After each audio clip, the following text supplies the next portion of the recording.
रामराम मंडळी. मर लागली होती आणि झाडं जरा स्ट्रॉंग करण्यासाठी दरवर्षी आम्ही कल्चर सोडतो, पण क्रॉप कवरमुळं कल्चर सोडायला उशीर झाला, म्हणजे लक्षातच नव्हतं राहिलं.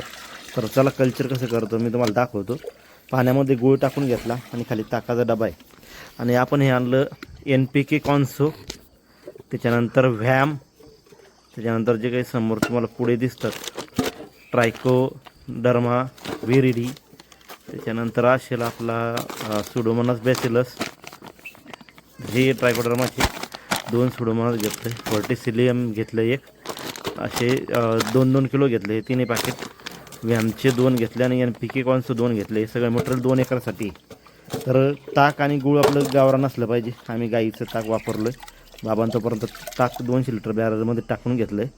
त्याच्यानंतर NPK कॉन्सो आणि एक त्या पावडर ज्या ह्या टाकत गेल्या. याचा फायदा काय होतो, NPK कॉन्सो म्हणून नत्रस पुरत पाला झाडाला अवेलेबल होतं. व्हॅम 4 फुटावर जरी हे पडलं अन्नद्रव्य तरी व्हॅम उचलून आणतो, कारण ते मुळांशी संबंधित कार्य करतं व्हॅम. म्हणजे लक्षात घ्या की एका ठिकाणावर काहीतरी वस्तू पडली, मूळ तिथपर्यंत नाही गेलं तरी हा व्हॅम तिथपर्यंत जाऊन एक साखळी तयार करून अन्नद्रव्य झाडाला अवेलेबल करून देतो. कारण की आता काय झालं, जवळपास 40-45 वर्ष झाली एका शेतात वारंवार टोमॅटो हे ते घेऊन जमिनीची सगळी वाट लागून बसली. तर बायोलॉजिकल करणं आपलं काम आहे, एक बॅलन्स साधणं आपलं काम आहे. दरवर्षी बॅलन्स साधतो आम्ही, आणि यावर्षी याचा बॅलन्स जरा उशिरा झाला आहे.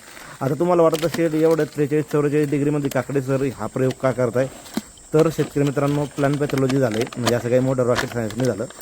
पण तुम्हाला एक विषय सांगतो, जर फ्युजरेम वाढू राहिला या कंडिशनमध्ये, म्हणजे क्रॉप कवर होता आणि व्हाईट मल्चिंग होता, टोमॅटोच्या रूट झोनमध्ये टेम्परेचर डाऊनच आहे. टेम्परेचर डाऊन झाल्यामुळं ते वाढलं म्हणजे मग ही बुरशी का नाही वाढणार, हे लॉजिक सिम्पल झालं आहे. म्हणून म्हटलं चला हाय टेम्परेचरमध्ये पण वाढू शकतं. तर तुम्ही तुमच्या शेतामध्ये जर बुरशी वाढायला लागली तर त्याला पर्याय म्हणून दुसरी बुरशी वाढवा, हिरे मारा, आणि त्याला ढवळून घ्यायचं, त्याला हवा बंद करून ठेवायचं कल्चरला, आणि दररोज सकाळ संध्याकाळी परत ढवळायचं आणि परत हवा बंद करायचं. 3 ते 4 दिवसानं रेडी होतं, सोडून द्यायचं. व्हिडिओ आवडल्यास लाईक, शेअर, सबस्क्राईब, फॉलो. धन्यवाद. राम राम.